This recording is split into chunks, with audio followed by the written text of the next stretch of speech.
हाय दोस्तों, ये heat and mass transfer का लेक्चर नंबर 25 है और इस लेक्चर में हम कंपोजिट सिलेंडर के लिए एक न्यूमेरिकल करेंगे।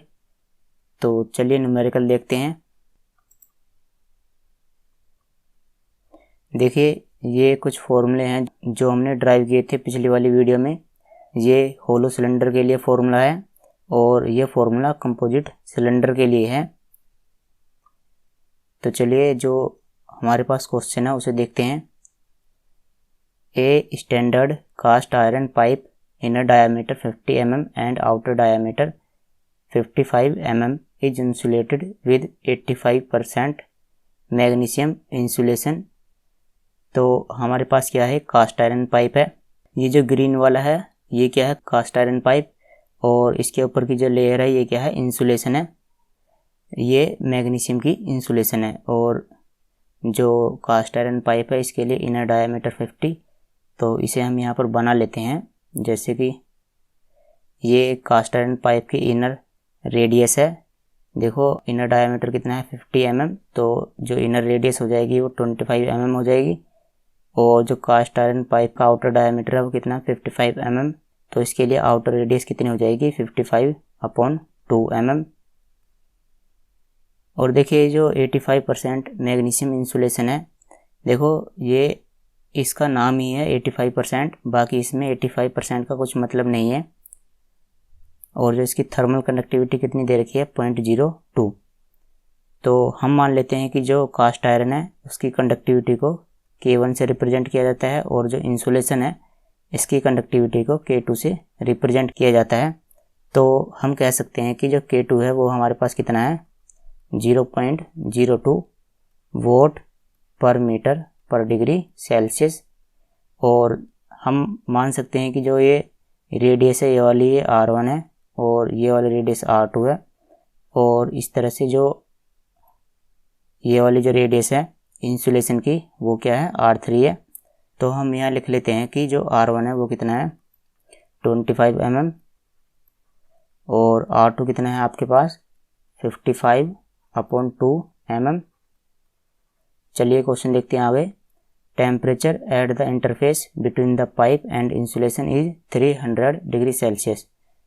तो ये जो कास्ट आयरन पाइप है और जो इंसुलेशन है, इन दोनों के यहाँ पर इंटरफेस पर टेम्परेचर कितना है, 300 डिग्री सेल्सियस।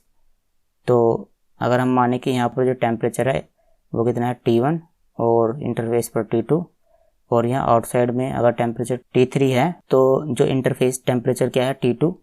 तो हम कह सकते हैं कि जो T2 है वो कितना है, 300 डिग्री सेल्सियस।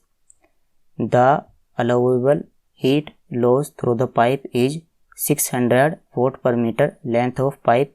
जो हीट लॉस है वो कितना है आपका, 600।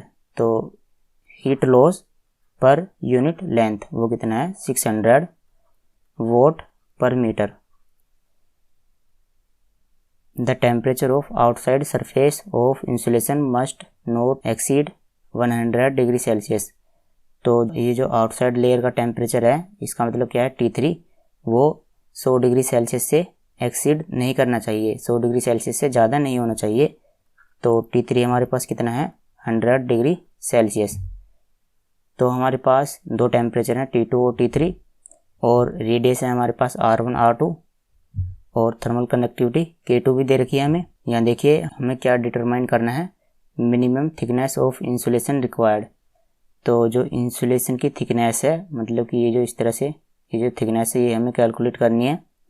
तो ये देखो किस तरह से आएगी, जैसे कि यहाँ से यहाँ तक की जो डिस्टेंस है वो कितनी है, R2, और यहाँ तक की ऊपर तक की डिस्टेंस कितनी है सेंटर से, वो कितनी है, R3। तो यदि हम R3 में से R2 सब्ट्रैक्ट कर देते हैं तो हमारे पास क्या आ जाएगा, इंसुलेशन की थिकनेस आ जाएगी। तो इसका मतलब हमें क्या कैलकुलेट करना है यहाँ पर, R3 - R2। तो इस तरह से अगर हम रेडियस को सब्ट्रैक्ट करते हैं तो हमारे पास इंसुलेशन की थिकनेस आ जाएगी।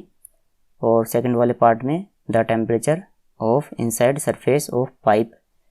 तो जो कास्ट आयरन पाइप है इसकी इनसाइड का सरफेस टेम्परेचर हमें कैलकुलेट करना है, और वो क्या है, T1। तो इस सेकंड पार्ट में हमें T1 टेम्परेचर कैलकुलेट करना है। और यहाँ पर जो थर्मल कंडक्टिविटी दे रखी है पाइप की वो कितनी है 20। तो पाइप की थर्मल कंडक्टिविटी को K1 से रिप्रेजेंट किया जाता है। तो हम कह सकते हैं कि K1 कितना है 20 वोट पर मीटर डिग्री सेल्सियस। तो चलिए इसका पहला वाला पार्ट सोल्व करते हैं, जिसमें हमें R3 माइनस R2 कैलकुलेट करना है। अब देखिए हमारे पास R2 तो है 55/2, लेकिन हमारे पास R3 नहीं है। तो हम क्या करेंगे कि सबसे पहले R3 कैलकुलेट करेंगे। तो देखिए R3 कैलकुलेट करने के लिए जैसे कि हमें हीट लॉस गिवन है, तो हम हीट लॉस के लिए फॉर्मूला लिख लेते हैं।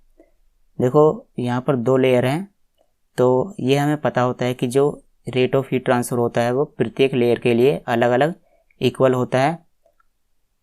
तो हम कह सकते हैं कि जो रेट ऑफ हीट ट्रांसफ़र है वो फर्स्ट लेयर के लिए कितना होगा। देखो अगर सिंगल लेयर होती है तो उसके लिए क्या फॉर्मूला होता है, ये वाला फॉर्मूला T1 माइनस T2 और इस तरह से ये। और अगर वहाँ पर मल्टीपल लेयर होती हैं तो इस तरह से वो कंपोजिट सिलेंडर का फॉर्मूला लगाया जाता है। तो हम क्या करेंगे कि सबसे पहले जो सिंगल लेयर है इसके लिए फॉर्मूला लिख लेते हैं जो कास्ट आयरन वाली है।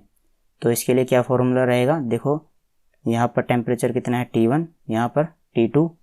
तो यहाँ पर टेम्परेचर डिफरेंस क्या है T1 माइनस T2 अपॉन फिर क्या आएगा log R2 अपॉन R1। तो यहाँ पर लिख लेते हैं log R2 upon R1 upon 2 पाई KL। तो 2 पाई और यहाँ पर थर्मल कंडक्टिविटी कितनी है K1, तो 2 पाई K1 इंटू L। तो ये फर्स्ट लेयर के लिए रेट ऑफ हीट ट्रांसफ़र है। तो अब हम क्या करते हैं कि सेकंड लेयर के लिए रेट ऑफ हीट ट्रांसफ़र के लिए फॉर्मूला लिखते हैं। तो सेकंड लेयर के लिए जब हम फॉर्मूला लिखेंगे तो वो भी एक सिंगल लेयर है, तो इसके लिए भी फॉर्मूला क्या रहेगा, देखो यहाँ पर टेम्परेचर कितना है T2 और ये T3। तो क्या आएगा T2 minus T3 upon log, देखो यहाँ पर रेडियस कितनी है R3 और R2। तो यहाँ पर क्या आएगा log R3 upon R2 upon 2 पाई KL और यहाँ पर K कितना है K2 इंटू L। और हम चाहे तो इन दोनों लेयर के लिए भी रेट ऑफ हीट ट्रांसफ़र का फॉर्मूला लिख सकते हैं। तो वो किस तरह से रहेगा, जैसे कि यहाँ पर टेम्परेचर T1 है और यहाँ पर टेम्परेचर T3 है लास्ट में। तो हम लिखेंगे कि T1 minus T3 upon first layer के लिए thermal resistance plus second layer के लिए थर्मल रेजिस्टेंस। तो इसका मतलब क्या है कि जब हम इन दोनों को एक साथ लिखेंगे तो ये और ये दोनों आपस में ऐड हो जाएंगे। क्या आएगा कि log R2 upon R1 upon 2 पाई K1 L plus log R3 upon R2 upon 2 pi K2 into L।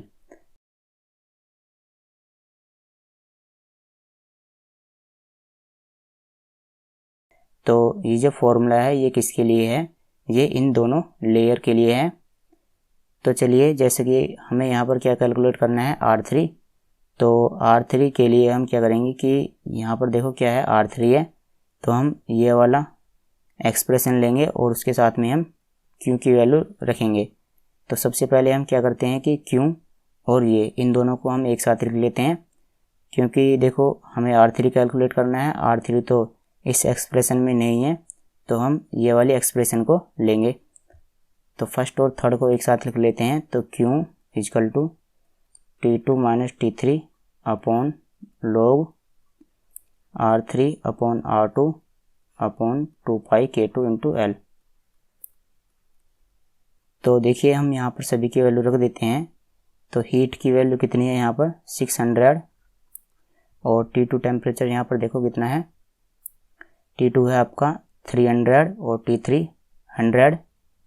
तो 300 माइनस 100 अपॉन log R3 की वैल्यू देखो कितनी है, R3 हमें कैलकुलेट करना है और R2 कितना है 55/2। तो R3 अपॉन R2 की जगह पर क्या आएगा 55/2।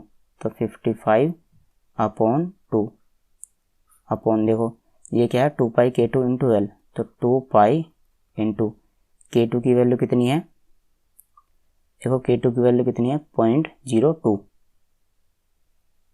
तो 0.02 और लेंथ हमें नहीं गिवन है तो हम कितनी मानेंगे 1।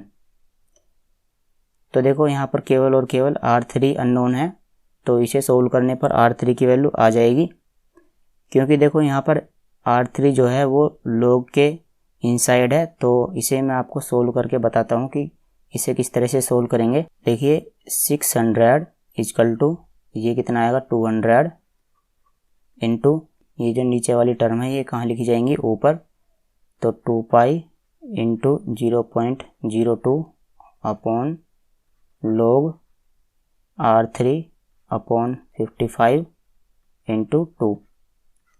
तो देखो क्या करते हैं कि इसे इधर ले जाते हैं और ये जो डिजिट हैं इन्हें हम सोल्व कर लेते हैं।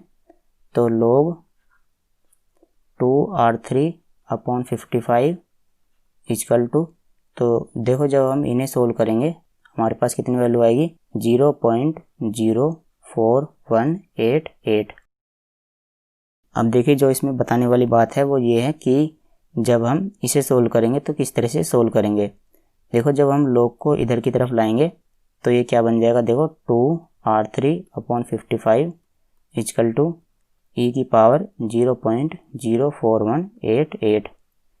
तो ठीक है ये बना। अब आप इसे किस तरह से सोल्व कर लोगे मैं आपको बताता हूँ। देखो आपको कैलसी में लिखना है कि शिफ्ट, सबसे पहले आपको शिफ्ट प्रेस करना है और शिफ्ट के पास आपको LN, ठीक है LN प्रेस करना है।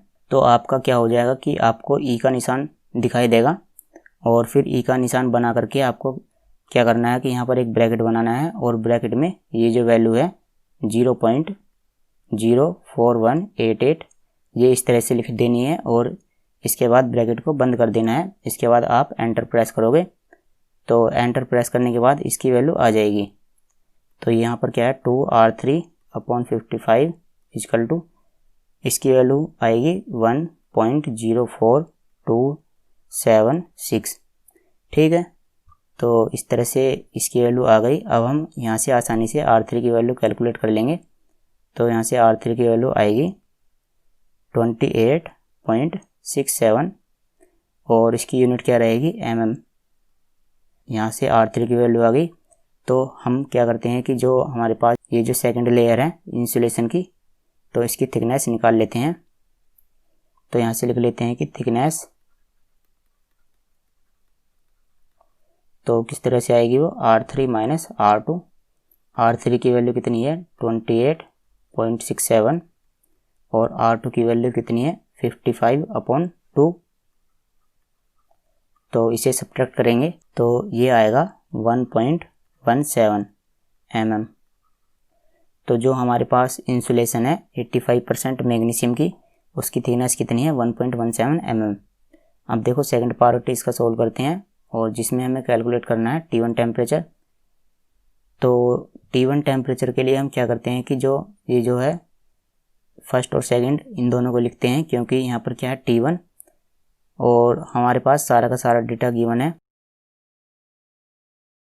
तो देखिए सेकंड पार्ट के लिए हमें T1 कैलकुलेट करना है, तो उसके लिए क्या फॉर्मूला है T1 minus T2 upon log R2 upon R1 upon 2 पाई K1 इंटू L। अब देखिए एक बात और, जो ये जो log है वो इसका मतलब क्या है कि जो आपका कैल्शियम में निशान है LN, आपको ये प्रेस करना है और तभी आपको सोल्व करना है, ठीक है। क्योंकि जो ये जो log है इसके बेस पर क्या है E है। अगर log के बेस पर 10 होता तो हम कैल्शियम में क्या प्रेस करते log, लेकिन यहाँ पर E है तो हम कैल्शियम में क्या प्रेस करेंगे LN। तो चलिए यहाँ पर सभी की वैल्यू रख देते हैं। Q कितना है 600 और हमारे पास T1 नहीं है और T2 की वैल्यू कितनी है, देखो T2 की वैल्यू है हमारे पास 300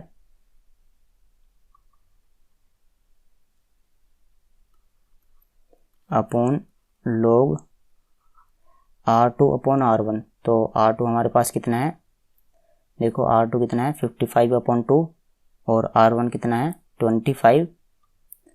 तो इन्हें भी लिख लेते हैं यहाँ पर। तो R2 है 55/2 और R1 कितना है 25 अपॉन 2 पाई K1 इंटू L।